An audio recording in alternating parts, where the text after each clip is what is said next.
کراچی میں خواتین پر حملہ کرنے کے کیس میں بڑی پیش رفت کا دعویٰ کر دیا گیا۔ وزیر اعلیٰ سندھ کہتے ہیں کہ گلستان جوہر میں خواتین پر حملہ کرنے والے ملزم کی شناخت ہو گئی۔ شک ہے کہ یہ وہی ملزم ہے جس کی شناخت پنجاب میں ہوئی۔ 2 ملزمان پر واضح شک ہے کہ وہ ان حملوں میں ملوث ہیں۔ ایک کا تعلق ساہیوال سے ہے جبکہ دوسرے کا تعلق کراچی سے ہے۔ ساہیوال میں ملزم نے 30 سے زیادہ واقعات میں خواتین کو چھری کے وار سے زخمی کیا تھا۔ اس وقت ساہیوال اور کراچی سے تعلق رکھنے والے دونوں ملزمان فرار ہیں۔ وزیر اعلیٰ کہتے ہیں کہ ملزمان کو جلد گرفتار کر کے شہریوں کو خوشخبری دیں گے۔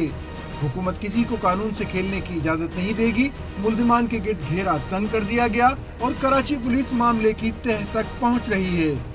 کام ہے لا انفورسمنٹ ایجنسیز کے، انشاءاللہ پکڑ لیں گے۔ ایسے ہوتے ہیں، آپ کو کچھ اور ڈیٹیلز بھی مل گئی ہیں کہ اس کے جو شک ہے، یہ بندہ شاید جس پہ شک ہے وہ پکڑا گیا تھا اور بیل پہ رہا ہو گیا تھا۔ پنجاب میں اس نے یہ وارداتیں کی ہیں اور جگہ پہ تو یہ ہے، لیکن انشاءاللہ تعالی لا انفورسمنٹ ایجنسیز پکڑنے میں کامیاب رہیں گے۔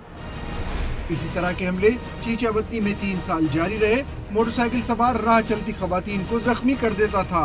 خوف سے خواتین نے گھروں سے نکلنا چھوڑ دیا تھا۔ ہر حملے میں چاقو بردار کا حلیہ مختلف ہوتا تھا۔